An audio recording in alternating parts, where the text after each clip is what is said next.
Non, deuxième verset. Honore ton père et ta mère. C'est le premier commandement avec une promesse. Maudit. Comment qu'on bêta, pasteur Michel a témoin. Comment qu'on bêta papa Botio? Comment qu'on finga papa Botio? On fingi papa na maman. Ozoni okola bango. Na pourquoi Bible na lipeka, l'église. Chantre. Ofukami Yahweh, Yawapi. Na sali mutu. Na lisungi ya Nzambe. Yo oyo. On respectera les parents na yote. Laisse-moi te dire clairement, tu es maudit. Tu ne seras jamais béni. Viens nous coucher, tu ne seras jamais erré. Papa na yo, azalandoki, azalanani, atatanga kasoi. Oh malheur, na ba o baba yo ki la ba parents na bango soni. Yo motolingo ba histoire ya mboka, tala Lumumba joke indépendance ya bandaka ngo depuis 58. Première table ronde, système ribo moka ndaka te poyaka, table ronde économique te 59 foyer ko kene table ronde économique. CNN TV au commande historia l'intégralité. Oya yebake seulement ko ya linganga te afanda atiaka magazine Elima 76 a jo telemela Mobutu. Biso toyebi 83 pour maréchal Salemaka pour makelele par nani Lourdes Bururu premier ministre Sapou Karibasi Bourgoumès sa commune depuis 84.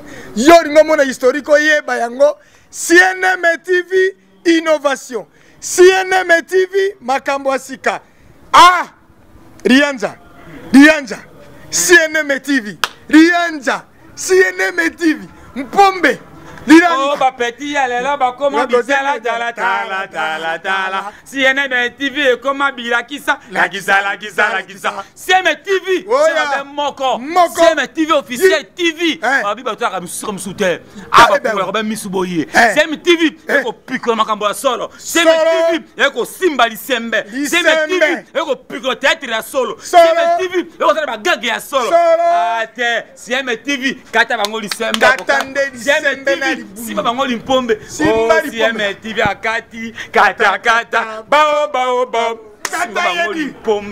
bonjour bonsoir na bandeko nyonso ya CNM télévision ils chaîne moko donc n'habite mikolo beaucoup mais tout comme chaîne chrétien ou comment non CNM télévision ils chaîne ils tout embarque moto nyonso tout ça la nyonso tout le bela nyonso actualité politique musique tout ça pena complet là quand il y a CNM télévision et n'a profité bongo n'a fait sa bambote belé na la patronne maman sociale mère moi solara bien motema malamu maman Cécile totila mapouya motema papa Georges bambote bisiko jami et n'a profité bongo n'a fait ça encore bambote na papa Isa Gouloir Mayala pe ba travailler en sur la CNM télévision ezali bongo ngai ndeko exaucer banzolele na libino émission sika bo banda ko découvrir ba secret ya misala batu oyo donc domaine tout ya mutu asalaka ozanani ba numéro na biso yango les afficher titre ya émission na bino za bongo musala na ngai donc musala na ngai za émission moko toyamba mutu nyonso yo olinga musala na yo netinga pe bo na linga musala na ngai linga min caméra linga min musala TV donc eza boulot na ngai ce peut lingi oya mangai to développer avantage na nini par rapport à musala TV ya ka to solo là et on a célébino titre moko et outi musika voilà mon présence ya pasteur Alain Abako bamote ming bisika ils ont mieux les deux bino frère héritier Angwa azabongo donc na habité avec na et donc on a moko to développer to koye bazanani aza pasteur aza musicien donc aza pena aza mingi aza ebele na mbala moko tellement nzambe moko aza nzambe ya multi système donc bisipe ba na ye toujours la ndaka lokolo ya papa na biso moko. Bonjour frère héritier. Bonjour mon frère. Santé. Ouais, santé normale, l'angolo nzambe tout ça bien. En tout cas, ils ont déjà fait n'habiter Zambé, quand on se fait mon maman aussi m'a bien parce que c'était un lisse ni trop chic. Zambé a ça contrôle mon boulot. Frère héritier, n'habité les la CNM télévision, n'habité tout d'abord sur la aux frères chantres, frères évangélistes ou comment? Bon, ngana sepela mingi pour présenter pendant ba titre était Naza frère, j'ai une église, Naza un père spirituel, on appelle Simbo te place Azali papa Wilonja, oya baptisé nga nazo ki baptême na bomo na penza. Le 22 décembre 2001. Avec une église, j'étais encore petit. Et toujours quand on a fait musala nzambe papa Wilonja a formé biso pardon. Na kati ya musala ngo tozi ba formation yé moko penda tindi biso na école. Toké ko tanga marambo ba école biblique tout ça théologie. Et on n'est pas là pour présenter ce que nous sommes. Je suis frère, naza nom na makolo papa. Ande tozo c'est la ko présenter ba makambo tozo mona na église lelo. Les gens ont plus besoin de bénédiction. Bazo tinda ba moto, banini. Parfois, muto senga bénédiction mais aza dévié. De to meka ko recadrer nengi ba lobaka, topé ça secret à bénédiction. Donc, on comprend. Bref, les autres il y a mis la plateau SNM télévision comme évangéliste, non? Évangéliste parce que j'ai évangélisé. Frère héritier tu kyo bi bato balingi trop quoi. On a besoin de la béni, mais à éviter une bon, c'est ça. Donc, bref, les autres amis frères héritiers, na titre émission, il y a thème, il y a les lois, bref, les secrets de la bénédiction. Soit comment faire pour être béni. Voilà. Ah, voilà. Frère héritier, tu évites bato mingi, bazangi mangomba ya kosambela. Donc, comme juste côté boyo que nabimi. N'habité. Donc, briefing sur ces bateaux, je y banati. Nous sommes na catholique, qui toi dit nini, bateau toujours ali bénédiction. Et pour tout qui est malembe na n'engo tu le secret de la bénédiction, on a ngina tout sur mon motu na moko na avant yango. Comment tu ko découvrir que et si ka on nzambe a bengini ngana sambela yango. OK. Ça c'est une très bonne question. Na s'appelle no makasi. Omoni mutu église d'abord il y a bien. Eza ko mutema mutu. Croire au Seigneur Jésus-Christ. Yozo landangai. La vraie bénédiction eza na maboko ya Seigneur Jésus-Christ de Nazareth. Ce qui mutandimeli esouté. Peu importe où yazo sa na mukili. Peu importe ce qu'il est, na niveau social to na marambonios, ataza na mbongo ebele. La vraie bénédiction c'est avoir la paix et la paix c'est Jésus-Christ. La paix est en Jésus-Christ et la paix c'est Jésus-Christ. Donc la vraie bénédiction, Eza se retrouver toujours dans la boucle de Jésus-Christ. Voilà pourquoi on a eu les secrets de la bénédiction, les plus grands des secrets de la bénédiction. C'est un thème, on a vu les plus grands des secrets de la bénédiction. Mais nous avons un sous-thème nakati auto partager les lots. Sous-thème ezali. Sous-thème nakati auto partager les lots. On a la question nangai na zapenda non na zibi non yeno non pena tendenga na lingeli na zula pena yeno nangai. Le bien qui est église d'abord où il y a motuya na biso batuzali motema nangai. Alors église c'est quoi? OK, église zanini parce que nous on chaque dimanche yeso éviter ce que déjà au lobby qui église aux motuya zali motema ya motu. Alors pourquoi de kena ko sangana encore na ba mangomba église wanasko umemingai na moba définition mais non meka ko kangango na mukuse. Église d'abord selon la Bible Zolobaboy dans 1 Corinthiens, si je me rappelle bien, chapitre 6, ne savez-vous pas que votre corps est le temple du Saint-Esprit? Donc, vie na biso ba mitema na biso nzoto oyo eza l'habitation ba démonter mais il y a Saint-Esprit. Voilà pourquoi dans le lobby église eza pe motema ya mutu parce que temple bisika Saint-Esprit ya ko résider. Ya mibale église eza par définition eza ensemble ya bato basangani na kombo ya Yesu Kristo. Bazo communier ici comme on est besoin na église primitive bato bande ko demeurer ensemble na fraction du pain bande ko zala ici comme donc bato basangani pona kombo na Yesu ndenge Pierre asangisa ka bato après avoir koyamba molimo mo santu onction Saint-Esprit abandi côté ya bato baike belen l'église bible lobby nombre bato bande ko bakisama chaque jour l'église donc ensemble ya bato o basangani pona kombo na Yesu. Ça, on peut appeler ça aussi église. Mais il y a aussi une troisième église. Oui, église est appelée aussi la femme de Jésus. Oui, mon amour sur Abongami, tant où Yesu akoya, église est amour sur Yesu. tant que moko le mari akoya pour nos églises na ye ezali na kati ya Bible non otangi yango te ba vierge 5 ya mayele na ba vierge 5 ya bazoba tant mobali yaki na butu pour na kozwa bango azwaki o bazaki mayele o ba préparaki déjà ba minda na bango donc église eza na 3 dimensions na mutema ya mutu ensemble ya batu et puis église wana eza ko se présenter lokola mwasi ya Christ. Donc voilà, l'église est dans la dimension misatoire. C'est le rôle moi aussi il y a Christ. Vraiment émission sur le mina qui indépendant na pasteur na le frère héritier Tolala parce que ma question il y a toujours belé. Ne profite encore na pesa mote na maman Cécile, maman ndenge na teko bana ibandeli. Maman moko motema malamu. Donc mère wana qui motema malamu na il est qui tout. Le frère héritier. Comment faire pour être béni? Merci beaucoup. Nganaza frère héritier, ndenge papa auti kopesa. Musalo to ça les a déjà évangélisation. Toye parce que nous avons constaté que batu bazo senga mais bazo senga mabe. Bazo senga mais bazo zoate.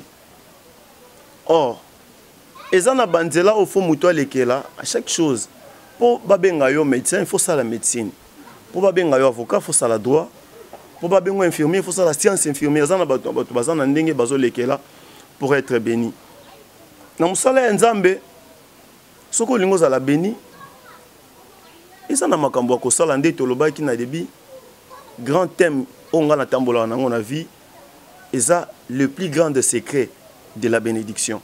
Mais moi, c'est quand vous allez la valeur d'un père. Qu'on reconnaître père. Motouya ya tata. La valeur au papa zanango. Merci beaucoup pour la question. Tolo bela 3 pères lelo. Tous en a père éternel, aux anzambe moko. Tous en a père biologique, aux tata abotinga na nzoto.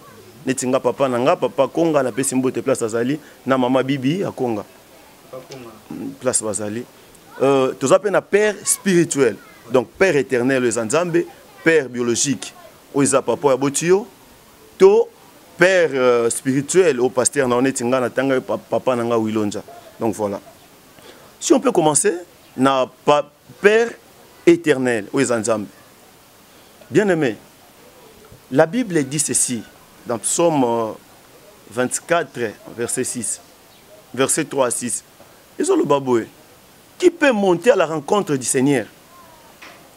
Nana Kokyo Mata, je peux lire dans Psaume 24 à partir du 3e verset.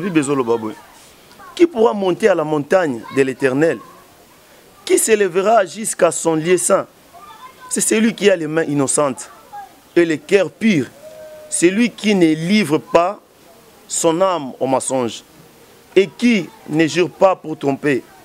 Il obtiendra alors la bénédiction de l'Éternel, la miséricorde de Dieu de son salut. Voilà le partage de la génération qui l'invoque. En tout cas, la Bible est claire. Toi, tu as besoin d'être béni. Tu veux monter, aller là auprès de ton Père, dans la jeûne et prière, au bon de l'ensemble. Poser la bénédiction ensemble. Laisse-moi te dire. Et ça, c'est important de courir derrière la bénédiction. C'est important. Ce qui est important, c'est quoi? Dans Psaume 37, verset 4. Fais de l'Éternel tes délices, et il te donnera ce que ton cœur désire. Tu vas être béni comment? Bénédiction, c'est les mariages, les ambongo. Bénédiction, c'est belé. Tu vas être béni par le mariage. Aux jeunes filles, on a besoin d'un pambolo au bal. Mais on a 4 chéris. Et tu vas être béni comment? Mariage, c'est quoi? Surtout ça. Mariage, c'est quoi? Et ça, Jean chapitre 4, il y a le banaï. Kendo benga mobali na azo bisa Yesu na za mobilité. Yesu abine oui oza na raison za mobilité. Parce que autour za na bango 5. Ata moko bozani na ndako siko tiki na ndako wana mobali noté. Mais olo ba ko za mobilité. Tu vois, ma sœur, toi qui me suis, on a besoin d'un pambolo dans le mariage. Et c'est important de vivre dans le belé. Soit tu as un moko, ou tu as un au concentré dans la prière. Soit tu as un nzamba ko disposer muto a bongi pour na yo. Donc, Lorsque tu veux demander quelque chose à Dieu, zala propre na maboko, na mutema, toi tu as besoin d'être béni. Basé meilleur nyo sokolongola. On a besoin pas mboma. Le kuta na munoko, ba témoignage mabe pour na baninga. O pas mboma te, mais yo on a ba jeûne et prière. Avant aucune église, aucune de prier, ndengo landanga landa ko bongo. Avant qu'il ne prier, avant ça la démarche nyo so sala. Oza ku na jeûne ndengo za bongo. Mais comment est-ce que tu te comportes dans le quartier baby onani? L'église tout le monde mon santo. Mais ce que l'église s'est déplacée, bah pasteur ba retourne dans le quartier, yo za la ndengeni. Est-ce que vous avez vraiment tout le monde en église? Naye ko ebiso, c'est important de courir derrière la bénédiction. Mais ça la boy. Que demba au début belobi, rechercher d'abord le royaume des cieux. Soko luki bo konzi likolo, oyo kotika lekoya na sima. Makambo nzambe ba força gelo roté. Tambola ka bien nzambe, sepelisa ka nzambe. Bénédiction yo lukana msoko senga ngote parce que nzambe yebi déjà oyo zanango besoin. Yo sepelisa yenano. Ça la volonté ya nzambe. Ko ça la volonté ya nzambe, eza kotika la derrière sa parole. Ko tambola na obanga nzambe. Éviter masumu, kima impudicité.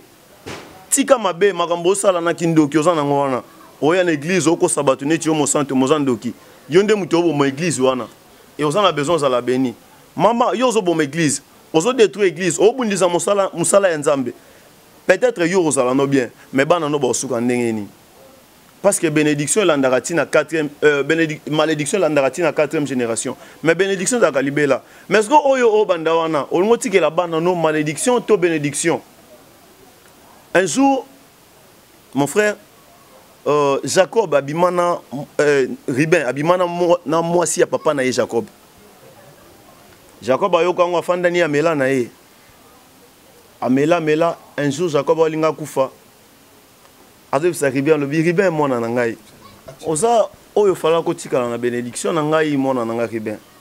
Mais voilà yo oza na parte na biloko na ngai parce que tu es monté sur mon lit. Obima na mwasi na ngai. On a papa zoloba na mwana na ye. C'est-à-dire, bamabe oto salaka lelo eko kanga yo lobi. Eko kyo kanga lobi. Bible zoloba boy. Ésaïe chapitre 59 verset 1. Ezoloba boy na sepela na verset oyo. Tanga ngo place ozana ndako. Ésaïe 59 verset 1. Non, la main de l'Éternel n'est pas trop courte pour vous sauver, ni son oreille trop dure pour vous entendre. Mais ce sont vos péchés qui vous cachent sa face. Ce sont vos crimes qui mettent la séparation entre vous et votre Dieu. Donc, ma belle obligation de salara, et alors tu as mir, on dit mir. Na sima muto azana sima, moya mo nangazate, moya yo kangazate. So lisu moya bongo. Lisu moya bongo et tongi mir. Donc nzambe na ngambu na moya yo kayo, ezate. Ba onyo so basumuki ba kabwani na gloire ya nzambe. C'est la parole de Dieu. Nous sommes venus qu'avec la Bible. Tu as commentaire o ya bisote to yo la kisoka la Bible. Bien aimé. Luka bokonzi ya likolo honorer nzambe pesa nzambe valeur oyo bongi na ye. Est-ce que makambo yo o sala wana makambo yo sala na ekumisa nzambe nangi na peso secret moko à tout moment olingo sala likambo sambela ponango sambela ça dit olingo lia sambela olingo ekokosa mutu sambela nzambe sunganga nde na okine ko kokosa. Est-ce que conseil ni wana yoka est-ce que avant qu'on s'en moute, qu'on s'embelle. Est-ce que non conseil nous a dit non qu'on frère est-ce qu'il y a qu'on s'embelle? Mais qu'on ça la Bible est autorisé.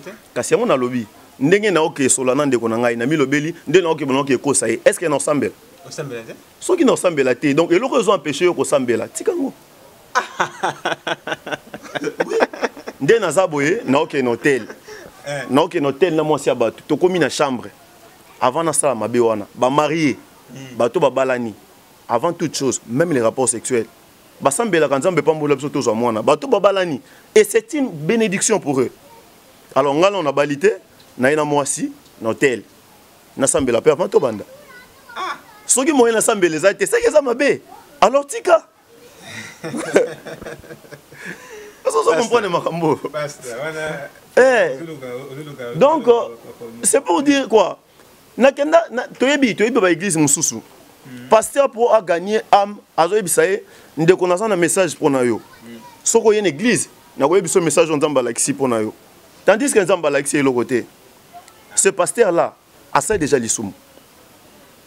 bengi sans de l'église le ban frère yaka to sambela dis un message pour toi dans la prédication mais quoi c'était que nzamba la kinga vision pour na yo et ça déjà mensonge totika là derrière la parole de Dieu nous voulons être bénis tolingi to kende musika na musala na biso ba pe si yo charge aux gérants d'entreprise aux yiba est-ce qu'avant yiba sambela dina boye na ngina beta kop na yiba mbonga patron sambela nzambe pambola ngande na yiba soki moyen au sambela ezate tika c'est que ça mabe parce qu'en tant que chrétien soko lingo sala likambu il faut prier pour nango si tu ne pries pas c'est que c'est déjà un péché alors il faut laisser ça c'est la vérité peut-être que c'est pelate bisiko zali peut-être que robeta libako en tout cas désolé ezap li lobanzambe fona lobango voilà ah parce que émission en tout cas n'a habité ceux qui est dans frère ici émission ceux qui n'habitent qui est dans en tout cas tout là la rappelle la bien encore eza émission na bino musa na ngai donc nga musa na ngai yango yo donc yo pe na musa na yo numéro ya CNM télévision et wana donc benga biso partout zali partout to kitawana biso to kitaka eza oza wapi eza otetaka mabanga na mai soki ni mai nini to ya to filmer musana yo to kosola yo pe ebima les frères héritiers makambo za tellement belé babi télévision zali kamango tozoki makima na simango donc na ebiti parce que ba na nzambe belé secret bénédiction bah oui, on a été jusqu'à quand n'habiter au mito to respecter ba père na biso toi trois sortes et père non nazana atolo belana nous père éternel les nzambe on est encore là alors père éternel les nzambe à moi na été comment on ko yebaki et le kono sala Izamabe nzambe asiliki to nzambe asepela na ngoti. Mais c'est facile la Bible est là. Na uti kotangelo Isaïe 59. Bible ezoloba loboko ya nzambe za mukuse te po pambola yo. Mais o ezotia mire ezo kabola yo na nzambe ezali sumu. Retire-toi des péchés. Pour ozola béni, ils a juste kotika masumu. Tika là derrière nzambe. Tant o mutazo éviter les sumu. Tant que nous avons évité l'impudicité, tant que nous avons évité l'escroquerie, nous avons évité la bêtise, l'avortement, tant que nous avons évité makambouana. Azo se pelisa déjà nzambe, mutu wana za na tante kende ko gêner pour senga nzambe loko, ana tana te. Parce que nzambe se pela na mutema na ye, nzambe sala quelque chose. Deuxième père. Deuxième père, Tongito Lobela, eza père biologique. Ah, là encore, il y a un problème. Il y a un sérieux problème. Natanga. Natanga.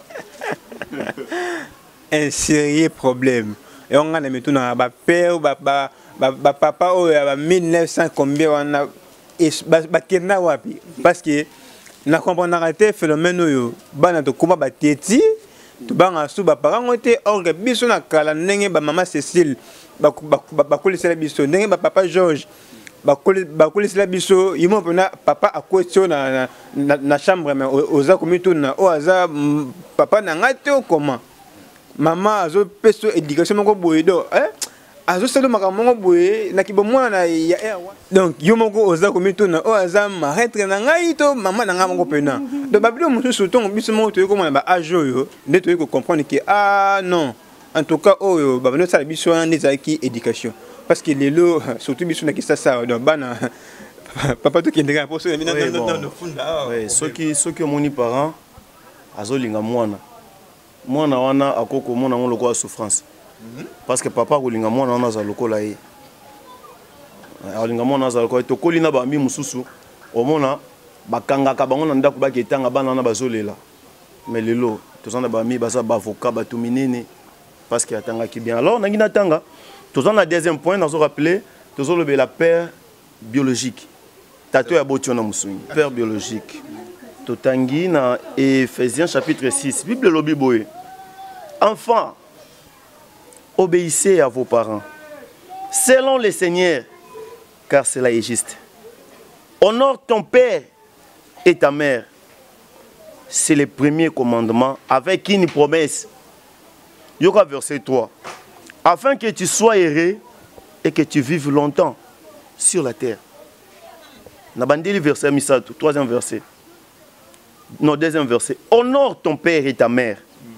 C'est le premier commandement avec une promesse. Afin que tu sois heureux et que tu vives longtemps sur la terre. C'est-à-dire, honore ton père et ta mère. Et ça commandement, oh, ils ont une promesse. Nous devons honorer papa et maman à vivre longtemps. À la heureux. C'est-à-dire, nous devons honorer papa et maman à vivre longtemps. À la heureux. Mais c'est clair, c'est la Bible, c'est pas moi. Nathan Guillermo, je ne vais pas beaucoup commenter, j'aimerais que la Bible parle. Afin que tu sois heureux et que tu vives longtemps sur la terre. Heureux, longtemps sur la terre. Quelqu'un qui n'obéit pas, qui n'honore pas ses parents, ses parents biologiques, au babotio. Moutoana a oumé la terre na mukili. Yami balé, a osala hérité. Mon frère, ma sœur. Nzambe, oya sali mukili oyo. A sala Adam na Ève. Après Adam na Ève, Nzamba simba sou poto te pour sala mutu, asimba sou mabelete. A légué pouvoir, a payé par parents pouvoir, il y a multiplication. Abi soyez fait comme multipliez-vous. Donc azo bisa Adam na Ève basani.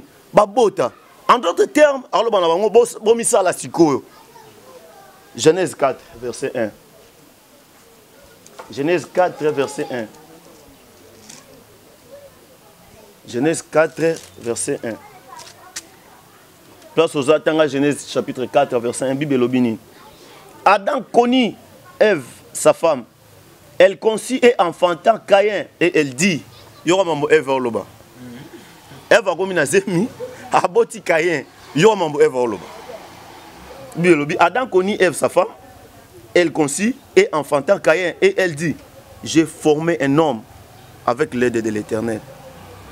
J'ai formé un homme avec l'aide de l'Éternel. Na lingala de Roloba, na sali mutu, na lisungi anzambe. Yo oyo, au respectera ba parents na yote. Laisse-moi te dire clairement, tu es maudit. Tu ne seras jamais béni. Vine za mukuse, tu ne seras jamais heureux. Papa na yo, azala ndoki, azala nani, atatanga kasoi. Oh malheur. Na ba o ba yoki la ba parents na bango soni. Papa na okumba pusu ole kana ba ningana ya classe aboyo la kisa papa na bango mawa pona yo mawa. Soko lingo ba valeur ya ba parents. Na peso secret moko lisusu. Soko lingo comprendre valeur ya papa na maman na yo oyo o négliger na ndako ndengo za bongo. Tuna ba orphelin. Tuna ba kufela ba papa na ba maman. Tango ba mona ka yo o manquer ba parents na yo. Tant que mon a yo blagué na ba parents na yo et ça la bango ndenge ni tout na ba orphelin ba biso biska ba kenda rata na école ba bise convocation to réunion de parents bo benga ba maman na ba papa akanisa ye bazate douleur ya yo ka wana yo tout na bango et ça bango ndenge et ça na bana msusu ba bomisa ba parents à quelle prison maman associé à Koufi. Mon enfant m'a cambo ils sa parents le kumute. Comment au vivre dans ndako papa na maman. Il y a un grand frère. Nazana grand frère Moroboy. Azape encadreur na ngai pasteur Michel na pesi mbote place sociale Michel Wangonga. Azobete la biso lisolo ya na bango moko boy. Yaya wana abandaki ko beta papa na bango. Yoka maloba papa na ndo loba na ye. Libondeli na ngai za mona na liboso ko bota za ya mobali. Pour ça la coupe zo sala ngai. Alors un jour papa wana kufa. Yaya na bango na mkolo abota pe mona liboso ya mobali. Mona nena kokola akoma ko beta papa na ye azo ebise ba ebisa nga ke yo banda ko beta koko. Nga pe na beta o. Yepe na tourner ya beti papa jusqu'à ce que papa kufi. Nde na lo bono pe lelo yepe mona na pa kufa. Lui aussi il est maudit. Comment ko beta pasteur Michel a témoin. Comment ko beta papa botio? Comment qu'on finga papa botio? On fingi papa na maman. Ozoni okola bango. Na pourquoi Bible na lipeka, l'église. Chantre. Ofukami Yahweh, Yawapi. Yahweh o wapi o ko adoré. Na ye kongumba mela, ozongumba mela nani. Il faut, pour être béni, il faut rester derrière la parole de Dieu. Aujourd'hui, le long nanga ina loba mingité, bo permettre ngana tanga le sous-verset. Moko place moko. Fungola Matthieu chapitre 15 place aux Ali. Matthieu chapitre 15 bisuko aux Ali. Oyo ka makambo yo so loba. Jésus ndazo loba ngongate. Matthieu 15. Matthieu 15. À partir du premier verset. Alors des pharisiens et des scribes vinrent de Jérusalem auprès de Jésus et dirent: pourquoi tes disciples transgressent-ils la tradition des anciens? Car ils ne se lavent point, ils ne se lavent pas les mains quand ils prennent les repas. Il leur répondit, Jésus, hein? Jésus répond de Bango. Et vous, pourquoi transgressez-vous les commandements de Dieu au profit de votre tradition? Car Dieu a dit: honore ton père et ta mère, et celui qui maudira son père et sa mère sera puni de mort. Verset 4. Verset 4. Car Dieu dit: honore ton père et ta mère, et celui qui maudira son père ou sa mère sera puni de mort. On a continué verset 5. Mais vous, vous dites: celui qui dira à son père ou à sa mère, c'est dont j'aurais pu t'assister, est une offrande à Dieu, n'est pas tenu d'honorer son père et sa mère. Yes, au Bible. Ozana mbongo, nana mbongo 10 $. Papa nanga obela. Mais natiki papa nanga lali na ebise papa, mbongo nanga na peso ngo. Mais na keti yango na église. Mutuana oza benite offrande non boaki yango na kalamu. Boaki yango na mai toli na ngo ke sa lote. Papa nanga obela natiki lali, na zumbongo na ke boaka ngo na mai. Il y a un sens. Ok, tu fais un papa est malade, maman est malade. Comment ça? Et tu veux être béni, comment? Tu ne seras jamais béni. Au fin de papa, au fin de maman, au respect à bangote. Voilà un peu ta vie. Au fin de papa, au fin de maman. Le frère héritier, tout côté dans le troisième point, parce que tu es venu à tout qui m'a dit troisième. Donc, na soki na deuxième point pour na oloba bisiko zali yeba yango ke papa na maman baza banzambe na biso na se Bible lobi penza bongote que non baza banzambe na se Bible lobi penza bongote mais soko tangi Genèse 4 Eva oloba j'ai formé un homme avec l'aide de Dieu. Donc na sali mutu na lisungi ya nzambe ba parents baza oya mutu ya tozana ngona mukili koyamba Yesu.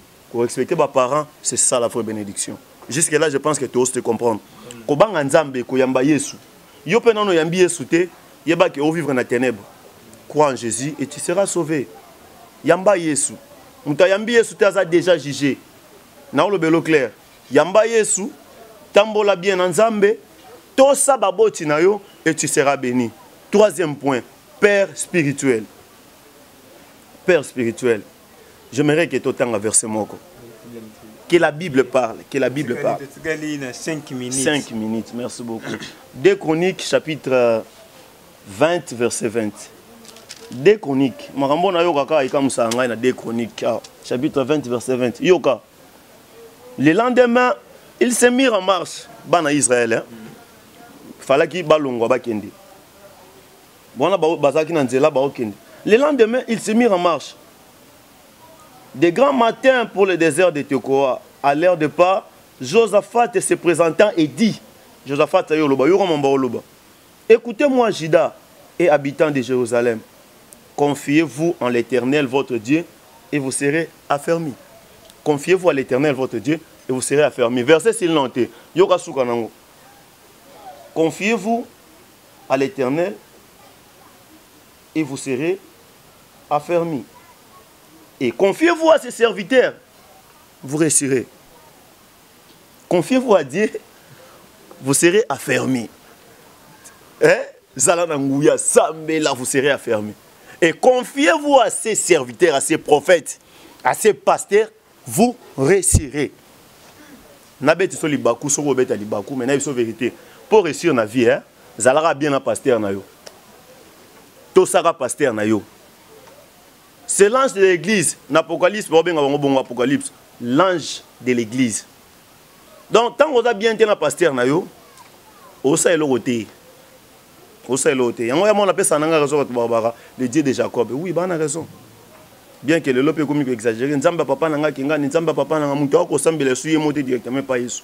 Est-ce que ba comme si bango ni banzam. Ndiye banzam. En fait, nangina yebiso boy na 3 minutes to tikal nango. Pasteur na yo aza mutu ya kolengela représenter nzambe awa na se. Moïse amatina ngomba tomboli maboko abondela bana Israël ba obunda ba gagner. Soki Moïse maboko ne lembi bana Israël banda obeta bango. C'est pour dire, ceux qui bossent berger na bino en charge, bosungiye, bino bo gagner. Mais ceux qui bossent berger na bino en charge, te bo tikiye maboko ne kita, bana Israël banda okufa. Tant bana Israël ba okufa, Moïse akufa ete. Ceux qui ont négligé pasteur na yo, eza aussi négligé. Tant pasteur no aolia, ensemble la pona yo. Ceux qui aolia te famille elia te, ok Luka. Alors qui va prier pour toi? Pendant la nuit tu dors, lui il prie pour toi. Le matin, on lui a une offrande, on a dit, on a monté, pasteur, on a dit, mais pendant la nuit, tu ne sais pas. On l'a tapé dans le dos que non, mais papa on a bimi à Bundeli. Au moins, on a un doto. So, on a dit, Soni, que Yende, a représenté un Zambé, Yende a le col à gardien. On a beaucoup à parler, mais vu que, tout un espace, ils ont 50 ans, moi, tout le monde a se présenté qui nous ont sauté. Frère héritier, naza chrétien, naza église papa nanga wilonja église on a ensemble la reza église à ECC naza protestante, église protestante, pasteur nanga kombone wilonja, ngamoko église nanga za na avenue Kimbau 85, Kimbau 85 na commune Ngiringir. Ngai naza musicien, le frère Richard Sola nabino awa, aza musicien, aza chanteur, malgré nanu to zui ba producteur te. Nazaki na manager moko Etienne wa idaki biso na mo ba enregistrement ba nzembo mususu toujours lukaka producteur a opeto yo pesa sango malamu toza onyoso toza ndeka moteur lobaki donc toza ebele côté oza loko l'évangéliste côté oza chanteur donc toza vraiment ebele en tout cas na muke oyoki que Dieu vous bénisse obéissez banga nzambe to sa ba parents na yo to sa ba pasteur na yo bien que to détiens ngo pena nyonso te mais l'essentiel oyoki. Que Dieu vous bénisse. Merci beaucoup, votre frère héritier Angwa. Ah, le frère héritier Angwa. Vraiment, tout comme nous sommes émission de Bichon Moussa Nangaï, n'hésitez pas de vous abonner. Abonnement à eux, c'est la Bichon Penza Malam Mingi. Tout comme nous sommes le frère héritier Otikobaki à sa chantre. Donc, en bref, nous allons tirer le plateau pendant 2 minutes. Tout côté au capé on a et de deux na mot de la fin encore mot de la fin numéro de téléphone de deux na moi le loyer moto au moi voir la profiter bon encore maman Cécile papa Georges bamote belé et la famille Mampuya nyonso bamote mingi bisiko pour nangana bino tukutani à la prochaine avec les pasteurs Alain Abakok. Bye. Ok. Numéro de téléphone est ça. Donc plus 243 84 241 38 44. Plus. Na commission Nzambe pour permettre message au LK. Yo pour yo kibiso pratiquer yango Nzambe asunga yo prière nangezali ozala béni après makambo nyonso. Tango koto sango parce que tu as déjà accepté que tu sois béni au nom de Jésus-Christ. Amen. Na ngina imba muke en tout cas bangambu liboso ya kiti na yo toye kotombola bokonzi na yo yo bongi liboso ya kiti na yo toye kotombola bokonzi na yo yo bongi yaya fanda na yo zuwa lokumu Yaya Fanda na yoe Yobongie. Votre frère héritier Angwa, merci beaucoup, merci, que Dieu vous bénisse. Yo motolingo eba histoire mboka tala Lumumba Djoka indépendance ya bandaka ngo depuis 58. Première étape ronde. Justin Maribo Moka ndaka tepo yaka table ronde économique te 59 foyer ko kene table ronde économique. CNM TV au komona historia l'intégralité. Oye bake seulement ko ya linganga te afanda atiaka magazine Erima 76 a Jo Telemela Mobutu. Biso toyebi 83 pour maréchal Salemaka pour makelele par nani Lourdes Bururu premier ministre Sapou Karibasi Bourgoumès sa commune depuis 84. Yoringo mona historique yeba yango CNM TV innovation. CNM TV makambo asika. Ah Rianja. CNM TV. Rianja. CNM TV. Mpombe. Oh, ba petit, là, ba comment bisala, tala. CNM TV, comment bilakisa, la kisa. CNM TV, c'est un moko. CNM TV officiel TV. Abi ba toi comme soutien. Ah ba pour Robert Misuboye. CNM TV, eko pico makambo solo. CNM TV, eko simba lisembe. CNM TV, eko pico théâtre la solo. CNM TV, eko ça ba gag ya solo. Ah te, CNM TV, kata bango lisembe. CNM TV si bango limpombe CNM TV akati kata bao kata bango limpombe